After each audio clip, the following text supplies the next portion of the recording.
चली टूरी तोर संग बिहार चाय के। मन चला तेरे मन चली टूरी तोर संग बिहार चाय के। अरे दीवाना मोला बनाए, अरे दीवाना मोला बनाए, बैहा मोला बनाए है।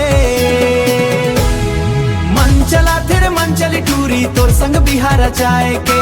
मन चला तेरे मन चली टूरी तोर संग बिहार चाय के।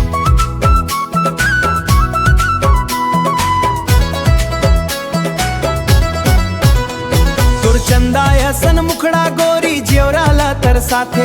तोर बिंदिया के चमचम हाँ मुलाकात का सता थे। गोरी रे तोर माया के रंग मरंगाए हाँ। तोर चला तेरे मन चली टूरी तोर संग बिहार चाय के। मन चला तेरे मन चली टूरी तोर संग बिहार चाय के। अरे दीवाना मोला बनाए, बैहा मोला बनाए हाय रे।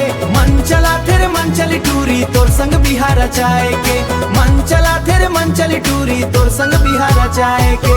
तोर पैरी के छम छम हाँ जादू असन मार के। सुन के कुकू तोर बोली ला जिया ला मोरे हर गे। मयारू रे तोर संग जिए कसम ला खाए हाँ। तोर नैना के कजरा में खुदला हराए हाँ हाय रे।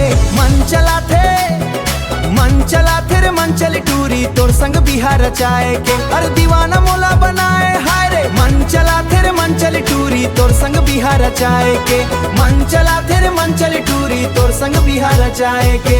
तोर सुरतम दिन रात गोरी आँखी नहीं मुंदाए। तोर बिना अब एक पल घालो मोला नहीं सुहाए। संवरिया रे तोर हाथ में हाथ थमाए हाँ। तोर डोली ला सजाए के सपना सजाए हाँ हाय रे।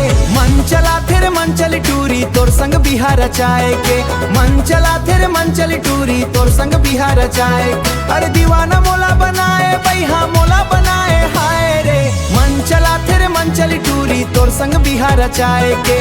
मन चला तेरे मन चली टूरी तोर संग बिहार चाय के। मन चला तेरे मन चली टूरी तोर संग बिहार चाय के। अरे दीवाना मोला बनाए, अरे दीवाना मोला बनाए, बैहा मोला बनाए है। गोरी रे मन चला तेरे मन चली टूरी तोर संग बिहार चाय के। मन चला तेरे मन चली टूरी तोर संग बिहार चाय के। मन चला तेरे मन चली टूरी तोर संग बिहार चाय के। मन चला तेरे मन चली टूरी तोर संग बिहार चाय के।